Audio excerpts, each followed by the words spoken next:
think about your last performance. How many people couldn't be there? Not because they didn't want to see it, not because they didn't care about the work, but because they couldn't get there physically, or they couldn't afford the ticket plus the travel, or they work night shifts, or they have caring responsibilities that mean they can't leave the house on a Tuesday evening. How many people live 30 to 50 miles away from your venue and would absolutely love to experience your work, but can't justify the time and cost of travelling for a single performance? How many young people who live on podcasts and headphones have never even considered coming to your theatre because they don't know you exist or don't think theatre is for them?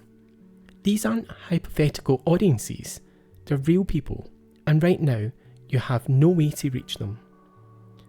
Welcome back to Notes from the Grey Hill.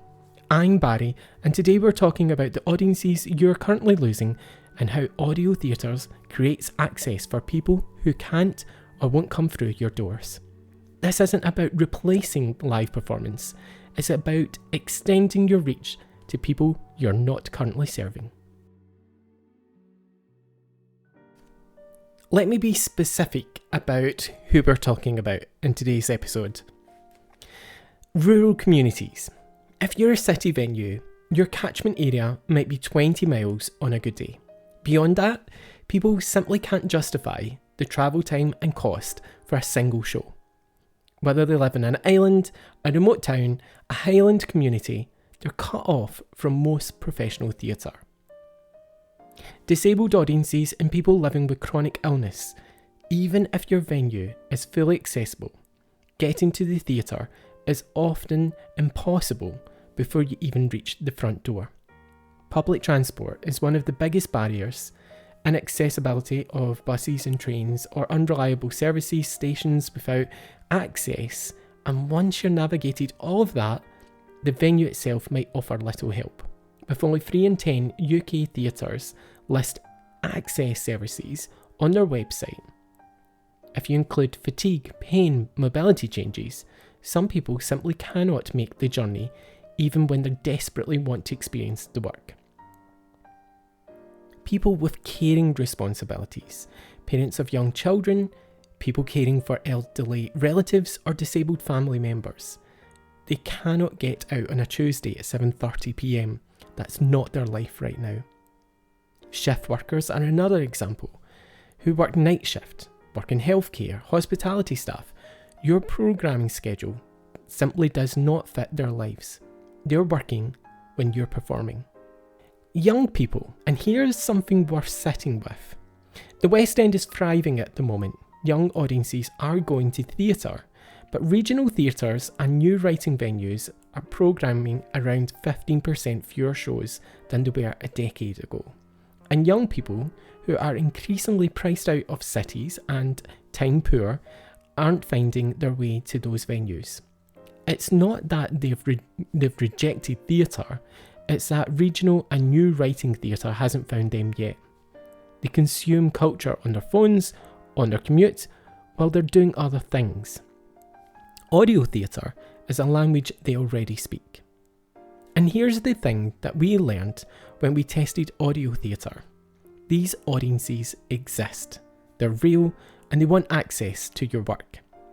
When we did our pilot project at the Gaiety in Ayr, we found people buying from 50 miles away.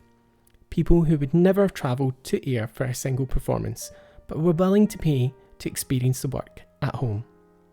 One audience member told us it was like a deeper connection, a more personalised interaction. They could listen in their own space, on their own time, that makes live theatre feel impossible. So why is audio theatre different from any other digital formats? Well, firstly, there's no physical barriers. You don't need wheelchair access, you don't need to navigate public transport, you don't even need to worry whether the venue has accessible toilets or if you have the energy to get home afterwards. You can experience the performance from your sofa, your car, your kitchen, or even while you're doing the dishes. Secondly, there's no scheduling barriers. Live theatre happens at 7:30 p.m. on specific dates, I take that as an average. If that doesn't work for your life, well, you're kind of out of luck. Whereas audio theatre is as accessible and available whenever you need it. Night shift workers can listen on their break, parents can listen after the kids are in bed, and people with unpredictable health can listen on good days. Thirdly, there's no economic barriers in the same way. I'm not saying audio theatre is free, but think about the real cost of attending live theatre. There's the ticket, plus the travel, plus parking, or travel, plus possibly food, plus childcare if you need it. For someone on a limited income, that's prohibitive. An audio download, valued at say £5 to £10 at no additional cost, no travel, no childcare. It's not about replacing the live theatre experience. It's about giving people who cannot access that experience another way in. And crucially, it's more portable. You can listen in the car, on a work break, while you're travelling, walking the dog, doing household tasks, or even in the gym, which is my preference. This is how young people consume content. This is how shift workers fit culture into their lives. This is how people live limited energy can engage without it being exhausting. Audio theatre meets people where they are instead of demanding they come to you. I want to be clear about something because I hear this concern from venues. If people can listen at home, why would they bother coming to the theatre? The evidence points in the opposite direction. Digital access tends to build audiences and not replace them. When someone hears your work through an audio download, your voice, your company's aesthetic, your writers, and they love it, what do? They want more. They want to experience the live experience. They become curious about your revenue, your season, your next production. And we've seen this with the Gaiety pilot. People who bought audio downloads went on to buy tickets for future shows, and people who had never considered making the journey started asking about what was coming up. Audio isn't a substitute for live performance. It's an introduction. It's a way of saying, here's what we do, here's what we sound like, here's why it matters. Come and find us when you can. Now, for disabled audience members who genuinely can't attend in person, it's not a stepping stone, it's a destination, and it deserves to be valued as such. But for young people who haven't yet made the habit of attending regional theatre, for people who live too far away to justify a single trip, for shift workers who've never had the opportunity, audio can be the thing that makes them curious enough to eventually come through your doors. Digital reach and live attendance aren't competing forces, they're the same journey at different speeds. Some of you are already recording your shows, whether it's for archive, for marketing, maybe for cinema screening or broadcast, and that is brilliant. But here's the question: is your contract set up so that you can extract the audio from the recording and create a second product? Because here's what we've learned: the audience for audio theatre isn't the same as audience for film. People who want to see your work will buy tickets or watch it on screen, but there's another audience, the radio drama listener, people who commute, people who consume content while doing other things, who are never going to be able to go to the cinema. Audio captures that audience. It's not competing with your live sales or your film distribution. It's reaching people you are never going to reach otherwise. If you're already spending money to film your shows, ask yourself this: can I create a second product from that original investment? Can I reach audiences my filmed format never will?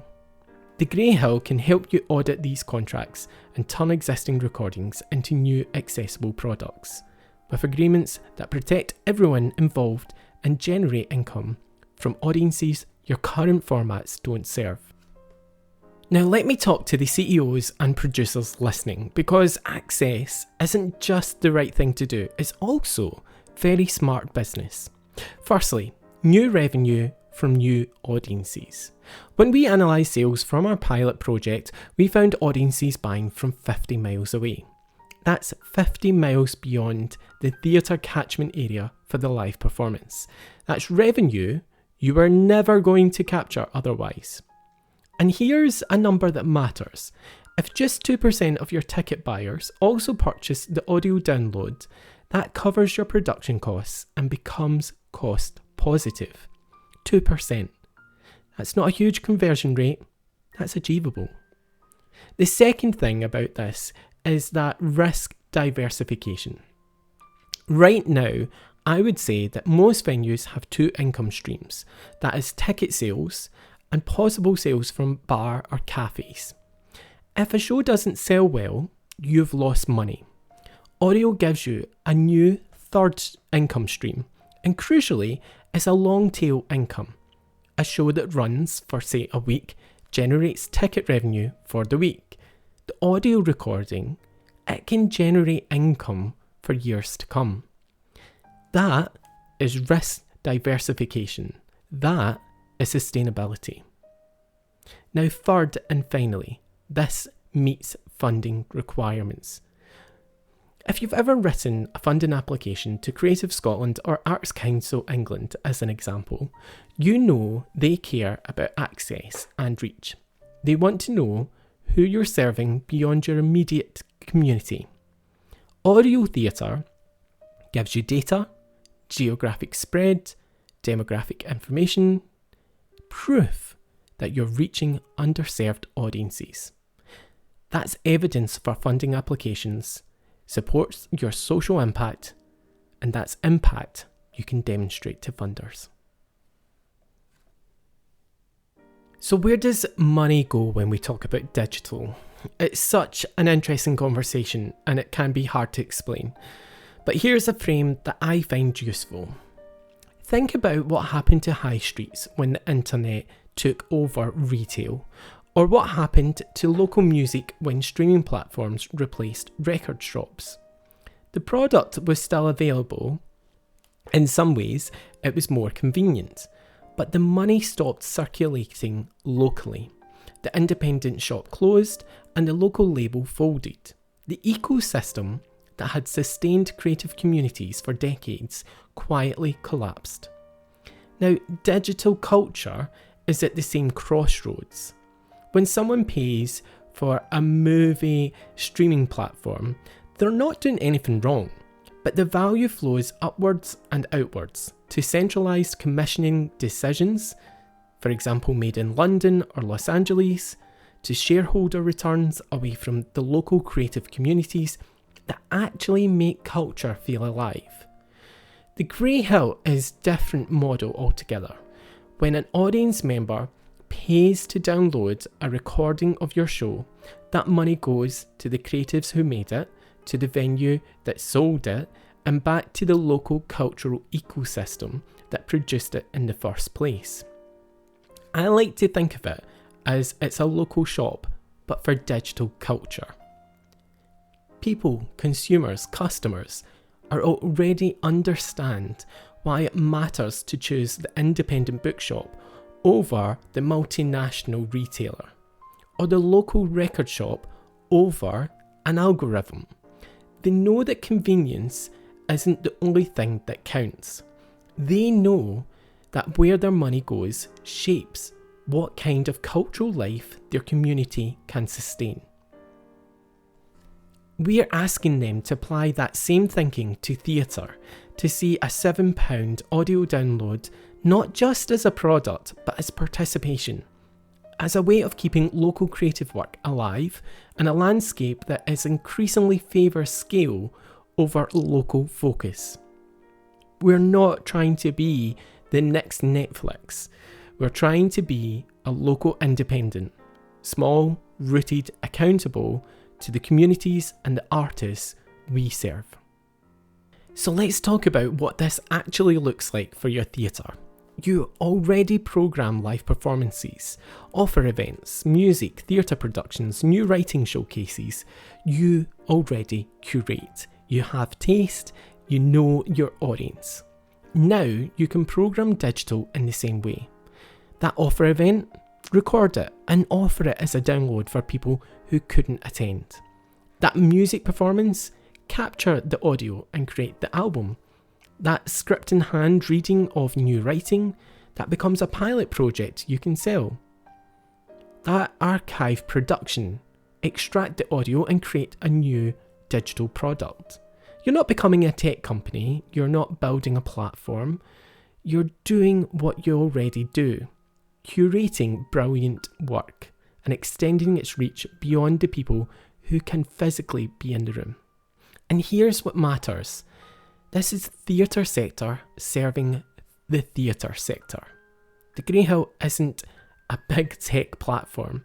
It's built by someone who comes from theatre, who understands how the sector works, who spent years figuring out union agreements and the contracts so you do not have to. Your staff don't need to become tech experts. Your literary team curates, your marketing team promotes, your box office processes sales. We handle the infrastructure. What you do need is upskilling on the contracts and the frameworks, but once your team has that understanding, you're up and running. You're in control, you're programming digital the way you program live. If you're a theatre leader and access is part of your mission, your funding applications or your strategic plan, this is the takeaway. You're losing audiences, not because your work isn't strong and not because people don't care, but because they cannot access it. Audio theatre reaches people you're currently missing. It does it sustainably, generates income, satisfies funders, and keeps money in your community instead of sending it to big tech. At the Grey Hill, we've built the distribution, the contracts, and the infrastructure to capture theatre and sell downloads. Your job is to make brilliant work and get it to audiences, and our job is to help you reach the people you're currently losing. In episode 5, I'll talk about how to start, what a pilot looks like, and how to test this without overhauling your whole operation, and how to measure success. So if you're thinking this sounds good, but where do I begin? Episode 5 is for you. Thanks for listening. This is Notes from the Grey Hill, and I'm your host, Barry Robertson.